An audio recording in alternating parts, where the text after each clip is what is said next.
Halo, selamat malam. Apa kabar pemirsa? Kita berjumpa lagi dalam program Indonesia Bicara bersama saya Aprilia Putri. Ya, pemirsa, pasca diumumkannya pasien positif corona di Indonesia, pemerintah pun mulai melakukan langkah pasti untuk mencegah penyebaran virus corona, di antaranya membangun fasilitas kesehatan khusus untuk pasien yang terinfeksi COVID-19 dan membatasi masuknya pendatang maupun pelancong yang baru melakukan perjalanan ke Iran, Italia, dan Korea Selatan. Langkah ini bentuk pencegahan agar COVID-19 tidak semakin meluas. Dan malam ini Indonesia Bicara akan membahas hal tersebut, namun sebelum membahasnya lebih jauh, kita saksikan terlebih dahulu tayangan berikut ini. Hasil pemeriksaan laboratorium menambah lagi 2 kasus positif. Pasca diumumkannya 4 pasien di tanah air, pemerintah mengumumkan 2 kasus baru positif corona. Keduanya diberi label kasus 05 dan 06. Pasien kasus 05 adalah seorang pria berusia 55 tahun asal Jakarta yang sempat dirawat di Rumah Sakit Penyakit Infeksi Sulianti Saroso. Sementara kasus 06 adalah pria 36 tahun, anak buah kapal Diamond Princess yang diobservasi di Pulau Sebaru Kecil, Kepulauan Seribu sejak pekan lalu. Kondisi kedua-duanya stabil, tidak membutuhkan oksigen, tidak diinfus, sadar penuh, tidak demam, tidak batuk, dan tidak pilek. Dengan bertambahnya pasien positif corona, pemerintah pun melakukan langkah-langkah untuk mencegah penyebaran virus agar tidak semakin meluas. Di antaranya dengan menerapkan aturan pembatasan masuknya pendatang maupun pelancong yang baru melakukan perjalanan ke Iran, Italia, dan Korea Selatan. Hal ini menyusul laporan terkini WHO terkait kenaikan kasus COVID-19 di 3 negara tersebut. Warga negara Indonesia maupun warga asing yang baru melakukan perjalanan ke Iran, Italia, dan Korea Selatan wajib mengisi kartu kewaspadaan kesehatan dan pemeriksaan kesehatan tambahan saat tiba di bandara. Bagi pendatang dan pelancong ini nantinya akan menyertakan surat keterangan sehat yang dikeluarkan oleh otoritas kesehatan negara asal dan jika tidak ada, maka akan ditolak masuk Indonesia. Sementara itu, pemerintah juga tengah membangun rumah sakit khusus untuk pasien yang terinfeksi COVID-19. Rumah sakit tersebut akan dibangun di lokasi penampungan eks-pengungsi Vietnam di Pulau Galang, Kepulauan Riau. Rencananya akan ada 500 kamar yang mampu menampung 1.000 pasien. Rumah sakit ini juga nantinya akan dijadikan sebagai pusat penelitian. Lantas, akankah langkah antisipasi ini akan berjalan secara efektif untuk cegah laju penyebaran virus corona? Malam ini kita akan kupas selengkapnya di Indonesia Bicara.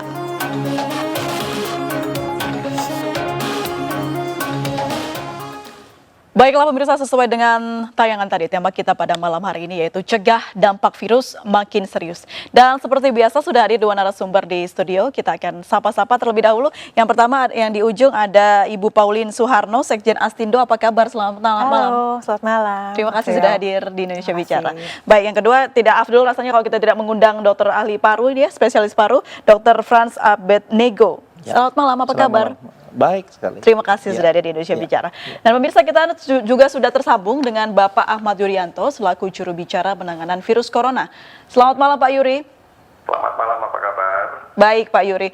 Pak Yuri, ini selaku juru bicara penanganan corona ya Pak ya di Indonesia. Update terbaru sudah ada 6 yang positif corona Pak. Seperti apa keadaannya Pak saat ini?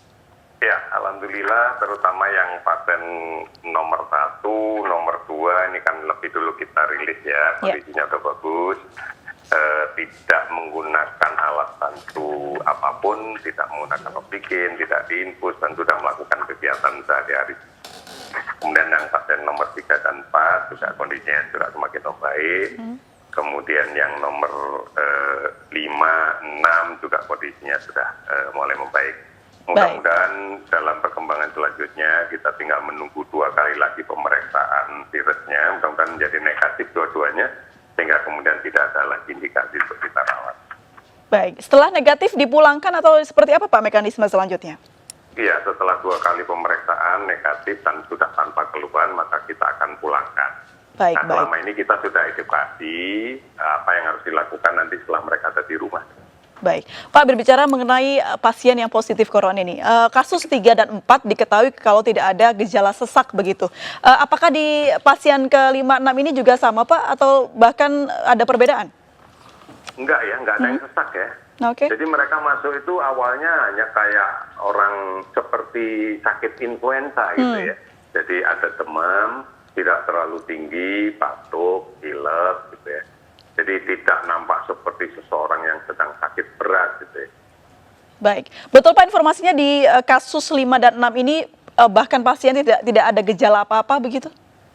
Setelah diintervensi dengan obat beberapa hari kan jadi tidak apa-apa. Karena ini kan masuknya sudah beberapa harian, 4 harian lagi Oke. di rumah sakit. Baik, Pak, itu berarti gejalanya semakin samar ya Pak ya dengan influenza biasa. Lalu seperti apa mungkin masyarakat bisa membedakan, Pak, ini sudah masuk harus ke rumah sakit yang khusus? Sebenarnya kan ada filter yang kita pakai ya. Yang pertama tentunya harus masuk di dalam kriteria orang dalam pemantauan ya. Artinya dia pernah melakukan perjalanan dalam 14 hari terakhir ini di daerah, di negara, di daerah yang kemudian kita yakini infeksinya cukup tinggi. Kemudian yang kedua, ada riwayat kontak dengan orang yang sudah dipastikan positif. Misalnya kasus nomor 1 itu kan tidak keluar negeri, tetapi ada kontak dekat dengan orang yang sakit COVID-19 dan dirawat di Singapura, dirawat di Malaysia dengan status confirm positif. Baik. Kalau begitu lebih ke menjaga pengetatan atau untuk masuk dan keluarnya begitu ya Pak ya. Lalu apa upaya pemerintah untuk bisa menjaga ini Pak? Ya, tentunya kita memeriksa virus itu tujuannya bukan untuk mengobati orang per orang ya, karena kan kita tahu obatnya belum ada, dan kemudian kita tahu virus ini dengan daya tahan tubuh yang bagus bisa sembuh sendiri, karena angka yang sekarang sembuh itu kan sudah lebih dari 54.000 orang ya. Oleh karena itu yang kita harus putuskan adalah mata rantai dari sebaran penyakit ini. Tentunya kan harus bersumber dari orang positif. Nah, cegah tangkal yang kita lakukan tentunya kita kemarin pemerintah sudah mengumumkan untuk pembatasan dan pelarangan kunjungan orang dari 3 kota yang di Korea Selatan, kemudian 3 kota yang ada di Iran, dan beberapa kota yang ada di Italia. Serta meminta sertifikat dari orang-orang yang berasal dari sana yang kemudian datang ke Indonesia. Ini berbicara orang ya, bukan berbicara warga negara. Baik. Artinya bisa saja bahwa itu orang Indonesia, mungkin dia lama berada di POM, misalnya kalau Iran, maka untuk sementara kita larang dulu untuk masuk ke Indonesia atau transit di Indonesia. Ini mekanisme yang kita lakukan. Tentunya ini kerjasamanya adalah dengan imigrasi, kemudian dengan kantor kesehatan pelabuhan dan sebagainya. Baik, kalau berbicara soal dampak begitu Pak, ini kan sudah dirasakan banyak lintas sektor seperti juga pariwisata begitu yang akan kita bahas pada malam hari ini. Apa Pak upaya dari pemerintah agar tetap memberikan support dorongan pada masyarakat kalau virus ini tidak harus ditakutkan dan tidak usah panik? Beberapa kali kita menyampaikan kepada masyarakat kita itu hakikatnya sudah mampu untuk melakukan upaya cegah tangkal bagi munculnya penyakit seperti influenza ini ya. Kita tahu bahwa di masyarakat kita kalau ada yang sakit di dalam keluarga pasti kan ada perlakuan khusus terhadap yang sakit itu kan. Misalnya kita suruh pakai masker, kemudian banyak istirahat di rumah, kemudian makanannya harus ekstra lebih bergizi lagi. Dan hal-hal seperti ini kan sebenarnya sudah menjadi budaya kita sejak zaman dulu ya.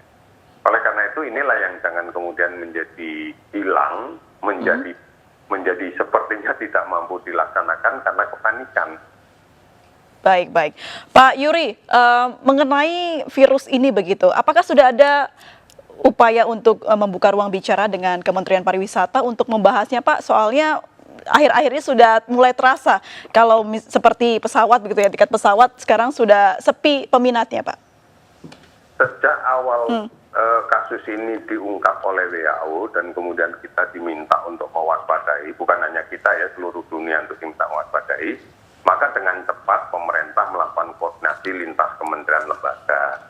Karena kita tahu ini akan berpotensi menimbulkan masalah bukan hanya di bidang kesehatan, tetapi juga faktor-faktor di luar kesehatan pasti akan terpengaruh.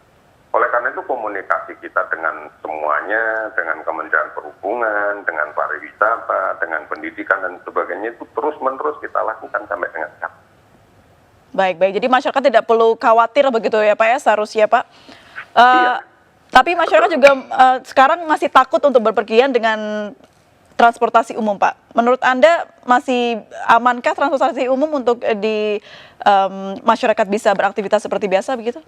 Kalau kita lihat di transportasi umum ini komitmen yang kita bangun bersama dengan Kementerian Perhubungan dan stakeholder yang terkait dengan itu, secara periodik kan kita melakukan disinfeksi dari fasilitas ini. Kita lihat di MRT, di beberapa tayangan televisi kan sudah ditunjukkan ke masyarakat bahwa kita memelihara ini semuanya. Tetapi kembali lagi, permasalahan ini basisnya komunitas ya, basisnya community. Jadi tidak bisa diselesaikan oleh 1-2 stakeholder pemerintah, tetapi memang kita harus berbasis pada upaya komunitas bersama-sama untuk mengendalikan sebaran. Baik, Pak, di studio juga sudah ada Ibu Pauline Sekjen Astindo, begitu beliau ini dari Asosiasi Travel Indonesia. Ada yang bisa ditanyakan Ibu ke Pak Yuri mungkin terkait bagaimana travel di Indonesia ada dampaknya begitu? Kalau misalkan dari kami dampaknya sudah terasa sekali kan.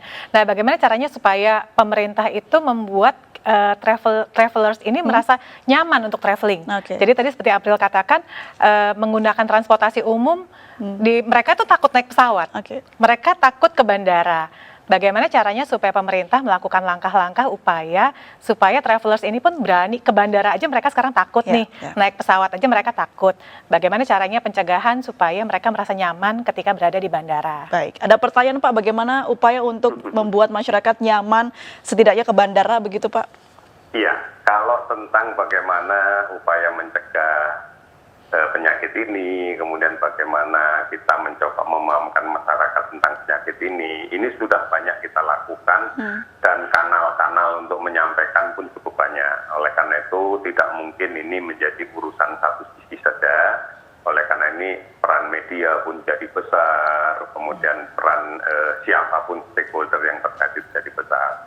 Kita sudah menunjukkan ke masyarakat bahwa di bandara itu aman, kemudian pengelola bandara pun juga secara periodik melakukan penyemprotan disinfektan kepada area-area di mana masyarakat pengguna itu cukup padat.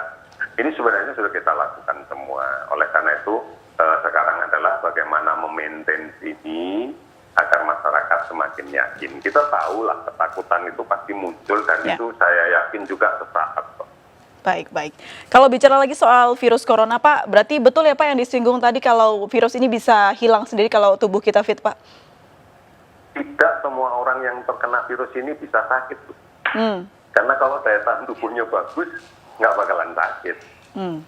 Nah, jadi tidak perlu ditakuti. Kalau kita berbicara data sajalah, sekarang sudah banyak sekali yang sembuh dengan baik. Gitu ya. Bahkan anak buah kapal yang kita pernah dengar yang sekarang yang ada di Jepang itu yang kemudian ada 9 orang positif itu juga ternyata bisa sembuh kan? Sudah bisa kembali ke tanah air lagi. Baik, terakhir Pak untuk masyarakat Indonesia Pak dengan adanya virus corona karena kita hampir berhari-hari berminggu-minggu ini headline-nya virus corona terus Pak dan masih masyarakat masih belum bisa beraktivitas secara normal. Iya, pertama pahami ya bahwa virus ini menyebabkan penyakit COVID yang basisnya menular. Berarti harus kita pahami sumbernya harus ada.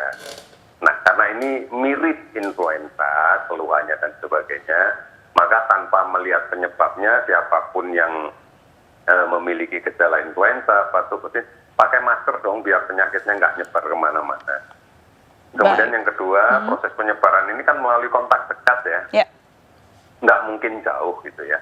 Artinya batasi dong sekarang kontak dekat. Kemudian yang berikutnya, virus ini bisa masuk ke saluran napas melalui perantaraan tangan. Jadi misalnya ada benda yang terpetik droplet dari orang sakit, kemudian kita pegang dan kemudian kita memegang mulut atau makan tanpa cuci tangan, itu juga memungkinkan terjadi penularan. Oleh karena itu cuci tangan, pola hidup bersih sehat kunci. Pola hidup bersih sehat adalah kuncinya. Baik, informasi yang bermanfaat. Terima kasih Pak Yuri, juru bicara penanganan corona sudah bergabung bersama kami di Indonesia Bicara. Selamat malam Pak. Selamat malam. Ya, kalau kita kembali ini bagaimana tema kita juga membahas mengenai pariwisata. Bu Pauline tadi juga sempat sedikit menyinggung ya kepada Pak Yuri, juru bicara penanganan corona. Dampak apa lagi yang dirasakan oleh travel di Indonesia? Selain adanya penurunan penjualan, udah pasti ya penurunan penjualan, dan juga ada juga pembatalan travelers yang akan berangkat. Jadi mulai dari bulan Januari, kalau nggak Januari akhir ya Dok, itu kan mulai merebak di China. Dari Januari akhir sampai sekarang sudah 1 bulan, itu terjadi penurunan penjualan sekitar 60-80% di travel agent, baik yang inbound, domestik, maupun yang outbound, yang keluar negeri. Lalu dari segi pembatalan perjalanan sendiri, itu sudah mencapai 80-90%. Karena yang dibatalkan bukan hanya tadinya kan kami mengira ini kan cuma regional nih dan cuma sesaat. Jadi rute-rute yang ke China, lalu ke Singapura, ke Thailand, di mana daerah itu terdampak virus COVID-19, ini mulai terdampak dan penumpang membatalkan perjalanan ke arah sana. Tapi kan semakin ke sini semakin merebak, semakin meluas daerah yang terinfeksi. Jadi sudah banyak laporan ya Bu Pauline ya? Iya, dan semakin banyak, dengan semakin banyaknya pembatalan, otomatis selama 1 bulan dari Februari ini travel agent relatif tidak mendapatkan revenue yang berarti. Sementara di mana-mana kan kami tetap harus membayar fixed cost, operational cost. Kerugiannya sudah ada dikalkulasikan? Dikalkulasi data angkanya belum ada yang pasti, tapi tadi saya by percentage itu sekitar pembatalan 80-90%. 80 hingga 90%, bukan jumlahnya sedikit. Iya, dan sangat itu besar. terjadi ya Bu Pauline, Iya. dampaknya sampai seperti itu. Dr. Franz, ini bertambah lagi 2 di Indonesia yang positif corona, meskipun kata Dr. Yuri, it's okay, semua baik-baik saja dan bertambah baik semakin hari karena sudah perawatan yang bagus begitu. Apa tanggapan Anda? Bertambah, bukan malah stop tapi bertambah begitu dokter? Iya, kasus nomor 1 itu dia tidak tahu dia corona. Dan dia mengadakan aktivitas sosial bersama teman-temannya, dan teman-temannya dekat itu berjumlah sekitar 30. Saya yakin bahwa ini akan bertambah lagi. Tetapi yang pantas ataupun yang dikerjakan sekarang kan sudah media, sudah informasi, sudah jelas nih. Ya, para teman-teman itu harap melapor gitu. Karena dengan mengisolasi mereka ataupun dengan memastikan mereka negatif atau positif yang ada di sebuah tempat menari atau tempat apa itu, tentu kita akan semakin cepat untuk menangkal, cegah tangkal. Atau mungkin teman-teman itu berkaca pada kasus 01 dan 02 begitu Dok, yang mana di blow up, rumahnya di blow up, kan menjadikan trauma tersendiri. Iya, trauma begitu, psikologis sudah pasti terjadi, dan stigmatisasi masyarakat besar kecilnya pasti akan terjadi. Jadi mereka secara wajar untuk menutup diri. Kalaupun sakit mereka akan di rumah saja atau tidak keluar. Nah, ini yang sedikit atau banyak bisa membuat virus ini akan kembali menyebar. Ini yang harus kita sampai 14 hari ke depan. Nah, ini yang sebaiknya mereka juga memang sudah ada datanya. Datanya sudah ada pada lembaga apa namanya yang di Sulianti Saroso, sudah tahu katanya datanya siapa-siapa aja mereka. Tapi ya kita tidak bisa memaksa mereka, tidak ada hukumnya, harus dengan kesadaran sendiri untuk memeriksakan. Dan memang ya datanya ya harus kita sembunyikan ya, supaya mereka juga tidak terkena dampak stigmatisasi tadi. Kalau bicara soal bagaimana mekanismenya, apakah dokter sudah melihat mekanisme yang diterapkan pemerintah itu cukup tepat untuk melindungi pasien dan juga merasa nyaman untuk pasien? Ya, standar operasional prosedur secara internasional diterapkan di Indonesia. Nah, tetapi beberapa dari operatornya sendiri atau di lapangan itu kadang-kadang kelewat juga, misalnya dengan pengukuran suhu. Ada laporan beberapa kali mereka lewat-lewat saja dari TKI kita yang bilang saya tidak pernah diukur suhunya secara inframerah. Nah, jadi peraturan tetap sudah bagus, implementasi lapangan dan pengawasannya di lapangan, nah itu mari kita awasi bersama. Tetapi jangan andalkan itu pula, andalkan dari kita sendiri. Kalau memang kita mempunyai katakanlah gejala dan tanda ISPA, kalau Anda nggak melapor, kalau ISPA biasa no problem. Tetapi kalau Anda nggak ngelapor dan ini berkembang menjadi pneumonia, radang paru, walaupun belum ada kasusnya di Indonesia, ya bahayanya pada Anda juga. Nah, jadi ini yang kita harus sama-sama sadar bahwa ini masalah kita bersama, bukan hanya nasional, ini masalah global, dan tidak ada yang perlu ditakutkan, tidak ada yang perlu dikhawatirkan. Anda akan sembuh dengan daya tahan yang baik, Anda akan baik dengan perawatan yang baik pula. Jadi melapor, tidak perlu panik begitu ya? Tidak perlu panik, tidak perlu takut, tidak perlu khawatir. memang betul kita bisa memahami depresi yang terjadi dirawat dengan ruangan isolasi, Anda sendiri dengan tenaga kesehatan dengan berpakaian lengkap, Google dan pakaian yang lengkap seperti itu menakutkan ya, menakutkan memang. Tapi itulah yang terbaik yang saat ini dilakukan demi mencegah tangkal dan mengawasi ataupun membatasi penularan virus. Ya pemirsa, kita masih membahas mengenai cegah dampak virus corona, namun kita harus jeda terlebih dahulu. Tetap bersama kami pemirsa di Indonesia Bicara.